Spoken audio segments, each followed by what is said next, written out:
Welcome back, everyone, for the afternoon main stage segment. This is going to be so good. So hold on to your seat. We have a series of talks. Our first one, I don't even need to give an introduction to. A true legend and pioneer in synthetic biology. It is a pleasure to introduce Jason Kelly, who's going to be speaking about making biology easy to engineer. Let's give it up for Jason.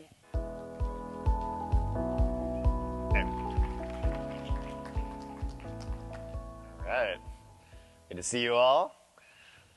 Okay. I think we should have some slides up in theory. Okay, yeah, so I'm going to talk to you today about what Ginkgo can do for you. It's written on the shirt. But before I get into that, just as a reminder, Ginkgo operates as a platform company. So think of us a little bit like an Amazon Web Services, right? So people outsource to Amazon, to their infrastructure to build their applications on top of it. And that's really what we're doing at Ginkgo when it comes to synthetic biology technology. And we want to really hear from all of you today and at our booth over there about what it is we can do to help you. All right.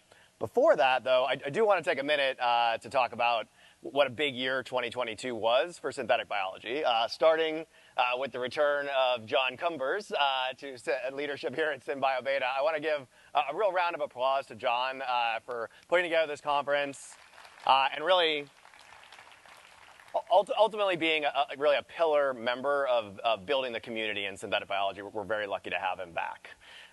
The other thing you might have noticed, there's an executive order from President Biden here in the U.S. In September of last year, and I'll read this part here.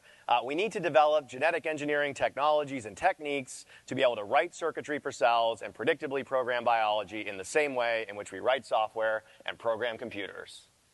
Hell yes. Okay, this is something that people in this room have been really looking to see from leadership in the country and broadly for a long time. It's really awesome to see it. About a week after that, there was a big meeting in the White House. I was there, Gaurav at Solugen, Jennifer at LanzaTech, and then basically the heads of all the major agencies here in the United States, Health and Human Services, Department of Energy, Department of Agriculture, DepSecDef. Jake Sullivan, National Security Advisor, was leading it, and he basically said, hey, you need to bring more biology into these departments. How are you going to do it? Okay, and so I think you see this momentum. Also, we were lucky to hear yesterday from Renee. So about a couple weeks after that meeting, President Biden came to JFK Museum in Boston, announced the launch of ARPA-H. Okay, ARPA for Health. And no surprise, Ray Wegerson, shown in green there, selected to lead that. Card-carrying synthetic biologist, right? So Renee used to run the synthetic biology programs previously at DARPA. So again, I think this is indication that this technology is ultimately underlying sort of strategic technology assets here in the U.S. The other thing, just to put in a plug, tomorrow morning I'll be on a panel with Michelle Rozo and Rai Barkot here at SynBio Beta to talk about a new commission, National Security Commission on Emerging Biotechnology that I'm chairing. Michelle is the co-chair. This is based on a similar commission on AI 3 years ago that Eric Schmidt was the chair of. All right, so think a little bit like in synthetic biology, we're sort of where AI was 3 years ago, all right? And again, this is to have the U.S. make sure we're being competitive when it comes to this technology internationally, and then also to look at the national security defense implications of synthetic biology, things like biosecurity. And we're actually doing a fair bit of biosecurity at Ginkgo, and I'm not going to spend a ton of time talking about this today, but just to get it on your radar, we run a program with the CDC. We collect wastewater samples from planes, sequence if there's a positive. This was looking for COVID, now updated also for flu. We caught the first cases of BA2, BA3, Omicron, sequenced in the U.S., 3 or 4 weeks before they showed up in hospitals. We rolled this program, expanding it into Qatar, Rwanda, Ukraine. The idea here is ultimately to have a radar, kind of a global weather map of how viruses are moving around so that we can be more prepared. A year ago here at SynBio Beta, Eric Schmidt was on stage, and I'll read the quote, which I really liked from his talk. He said, it's time to take the work of the last 10 or 20 years in synthetic biology and make it scale to a global phenomena that's somewhere between $4 and $30 trillion of economy. You all, as you all sitting there, will do that. That's why I'm here. And this is really, I think, this is what it's all about. Like, ultimately, we are trying to develop applications that have impact in the real world. And Ginkgo's view is that we can be a platform to enable all of you to do that, right? And the reason we believe that is that biology shares a common code. In other words, DNA is common across all biology, and thus we believe it's common across all markets, you could have a platform that would make it faster, more reliable, and cheaper to program that code. And that's what we're trying to accomplish at Ginkgo, and that's why we're excited to be with all of you today. I will note, a lot of people did not think that would be feasible. Right? So for example, the automation you would need to work with mammalian cells is too different than what you would use for microbial cells or plant cells. The machine learning models and data science you would use for an agriculture project is too different from what you would need for a pharmaceutical project. I think we're proving people wrong on that front at Ginkgo. It's a list of customers, some of the customers on our platform. Up at the top, you can see larger companies, pharmaceutical companies, Merck, Novo Nordisk, just announced a deal with Boehringer in the last couple of weeks, Biogen. Industrial space, Sumitomo Chemical, Givaudan's largest flavor and fragrance company, just about a month ago, Solvay on the platform, European chemical company, and in agriculture, big three ag companies, Corteva, Syngenta, our longtime customer Bayer, all leveraging the platform. But more importantly, on the lower half here, you can see many of you in this room, right? So, we work with Genomatica, Motif, Bolt Thread, Synlogic, Antheia, Archaea, Procarium, Optivia, Sensible, Ayana, Alonia, Humblebee, Lygos, a lot of the companies that are going to disrupt these industries in the future and are in this room today are leveraging Ginkgo's platform. And importantly, the rate that people are coming to the platform is going up. So in 2022, we increased active customer programs 60%. We increased the rate that we're adding new customers by 90%. And this is the sort of thing that is, investors get excited about. That's good, right? I'm happy about that, to deal with investors a lot. But it's also something we think our customers should be excited about. And the reason is Ginkgo's platform gets better with scale. Right? Again, I'll draw your analogy to that, like cloud computing or making semiconductor chips, right? Like the more business on these automated scaled platforms, the more efficient they get and the more value they can give to customers. And in particular, what we want to offer is less risky cell engineering that takes less time. In other words, you get to a product more quickly, and that costs less. Okay, I'm going to talk more about that in a second. But our belief is every time a new customer signs up, you're more likely to get those three things. And so you should be excited to see new customers on Ginkgo's platform. If you're one of our current customers or if you're a potential customer, it should get you paying attention. Okay, so I want to spend a minute. We do, again, I will highlight, just as a reminder, we don't develop our own products at Ginkgo. We are a services platform to enable your products. So what we do is we spend time talking to customers about what they would like to see, why are they choosing to outsource to our platform. And just to be extra clear about this, the status quo today across all of biotechnology and all of these industries is to do this work in-house. Right? If you're going to do a genetic engineering project, you're going to build a lab, you're going to buy a bunch of equipment from Thermo, you're going to set up, and you're going to get a bunch of R&D scientists, and you're going to get to work. And our view is that work would be better outsourced in partnership with your scientists, working with Ginkgo scientists and our automated infrastructure to do that same work. That's the fundamental shift we're aiming for. So why did Novo Nordisk choose to work with us? Well, Brian Van Dahl, who heads up global research there, technology, said, large-scale data sets coupled with AI is opening up a greater opportunity space within biology. We no longer have to limit ourselves to the questions that can be addressed by traditional research methods. And so I think Brian's quote is good for sort of the top two reasons that I see why people are choosing to outsource. The first is you get more data per research dollar. And this is really critical as we're entering an era where data is being used to train these sort of big, large machine learning models and so on. Second, it's not just your data, right? By leveraging Ginkgo's platform, we're actually accruing data across these now nearly 100 R&D projects on the platform so that you get access also to data happening across the industry. And I talked about that the other day on the pharma panel. I think all of us trying to do this ourselves is one of the reasons that this work is so difficult. And so on Ginkgo's platform, we're able to pool more of that IP and data across projects and companies. And then the bottom three reasons, which I'll spend a minute on, I think are particularly important for startups. You can launch work more quickly on Ginkgo's platform because it already exists.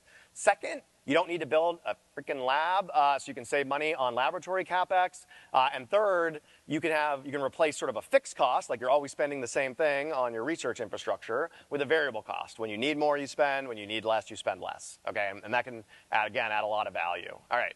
So I'm going to talk about each of these in turn. So the first, you get more data per R&D dollar. It's a nice video. So Ginkgo acquired a company locally here in the Bay Area, Zymergen, last year.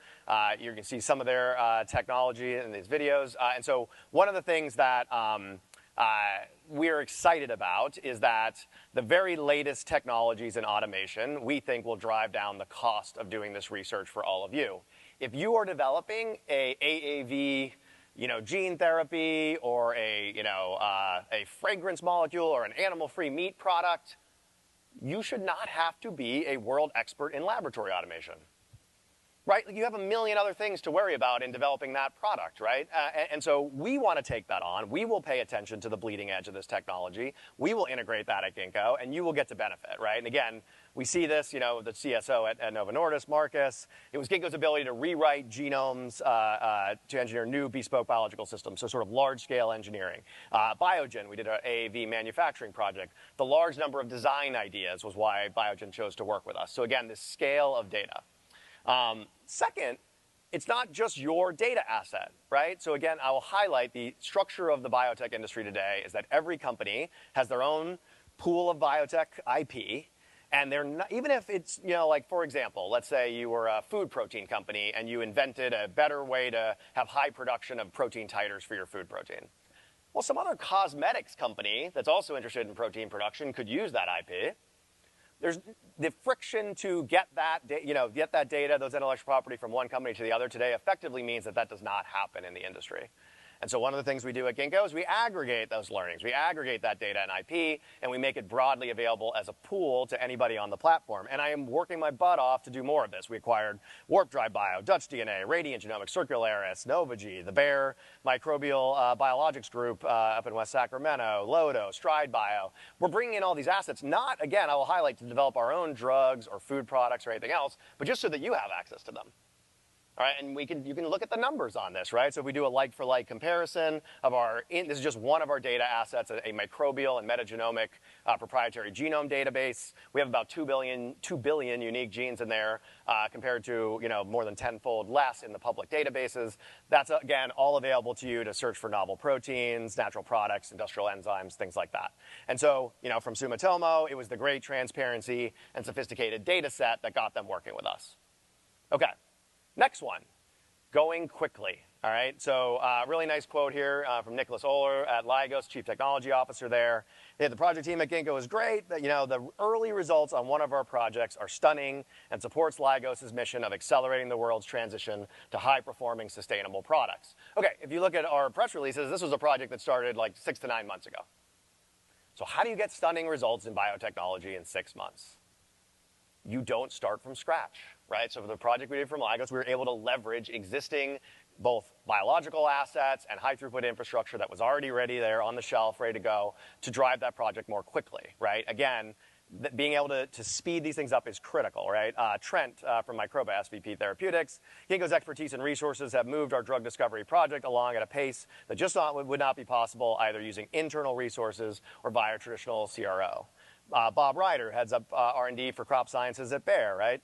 Open innovation will accelerate the product pipeline. We'll make sure that we bring high-quality biological solutions to the market faster, right? So again, by outsourcing this technology at Bayer, it's a place that has a lot of resources, they thought they could move more quickly. All right.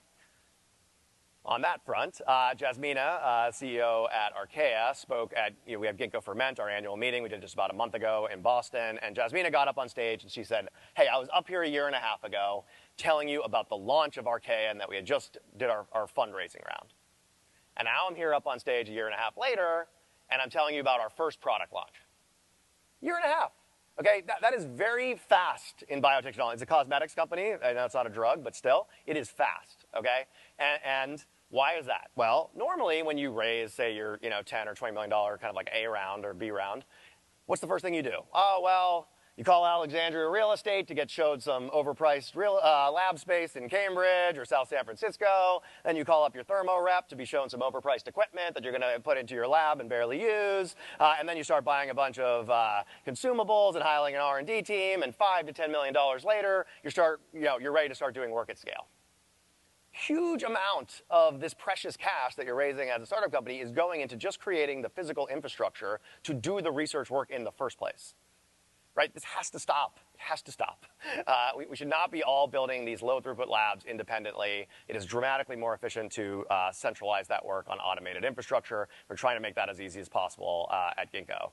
No pipettes. put down the pipettes. Okay. The other opportunity is around replacing fixed with variable costs. So this is this is sort of my chart of what an early stage pharma biotech looks like. So at the beginning, you would love to have as much R&D as you could possibly get your hands on. You're trying to develop a great drug candidate. Okay, so the more research you do, the better your candidate is. You want it to go fast because you're racing other people to get into clinical trials. So you want a lot of R&D. Okay, then animal trial starts, clinical trial start. Now you want like no R&D. You're trying to conserve your money, pay those clinical trials, get to the other side of some good results so that you can raise more money on good terms and then fund further development of your R&D pipeline. Well, what does your actual R&D spending look like? Oh, the dotted line in the middle. Because once again, you bought the lab, you got the equipment, you hired the R&D team, and they're just sitting there spending evenly across that period. So it undershoots at the beginning. When you wish you had more, it overshoots in the middle. Well, what happens in a tight capital market? I'll tell you right now, it's what's happening in Cambridge all over the place. In that little dip in the middle, the R&D team gets fired.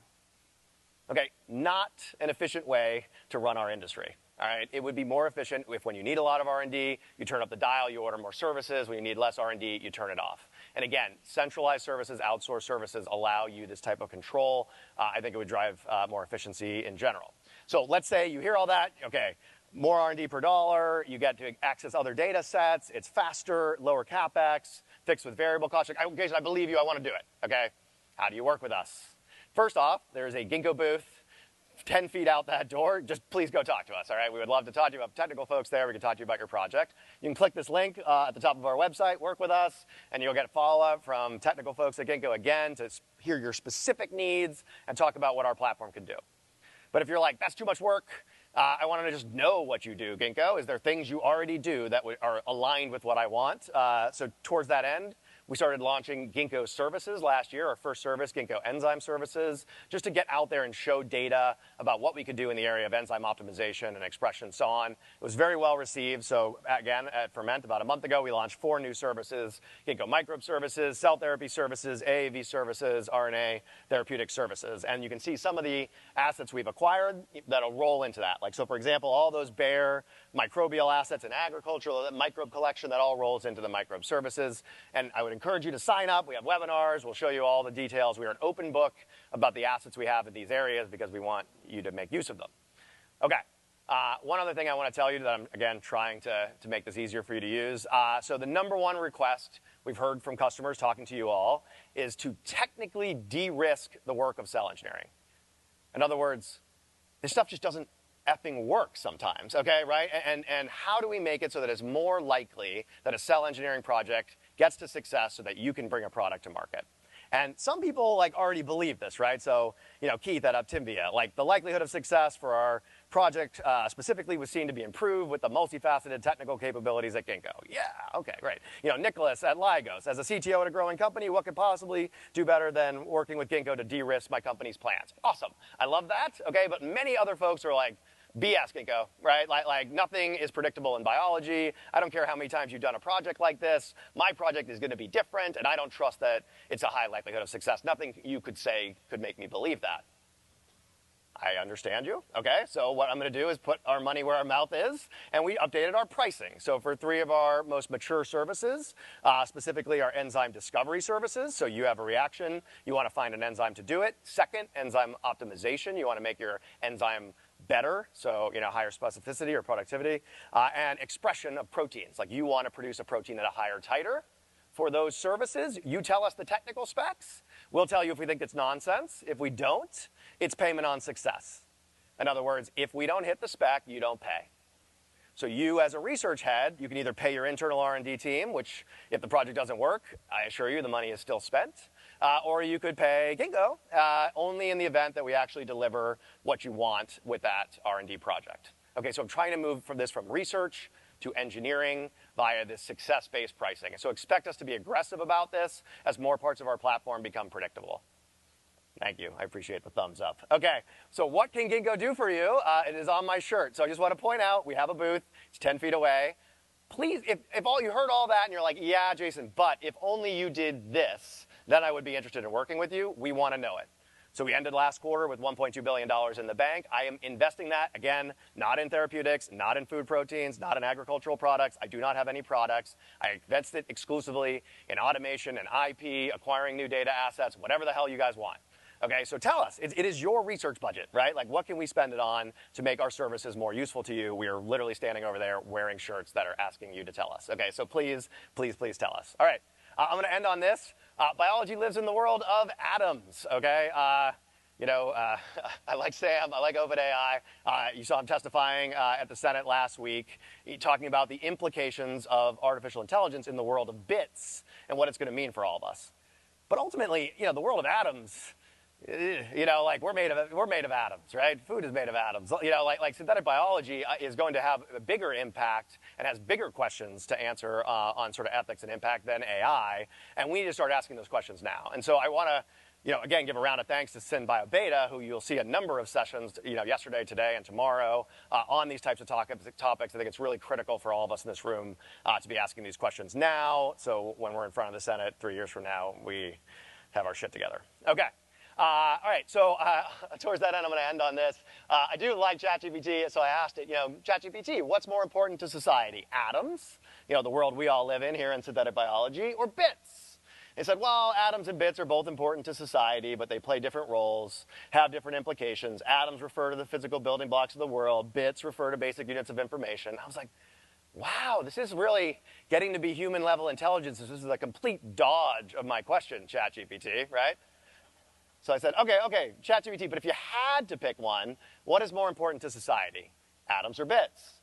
Well, if I had to pick one, I would say atoms are more important to society. It's because atoms are the building blocks of the physical world. They're essential for our survival and well-being. They make up the food we eat, the water we drink, the air we breathe. They make up the materials we build infrastructure for homes, roads, bridges. Without atoms, society would not be able to function in its current form. I could not have said it better myself, okay? Synthetic biology is the technology for programming in the world of atoms. We, I think, are really trying to build the platform that allow all of you to develop those applications that are going to make the world of atoms better. I cannot wait to see what you build with it, and please, please do go tell us what we can do to make that easier for you.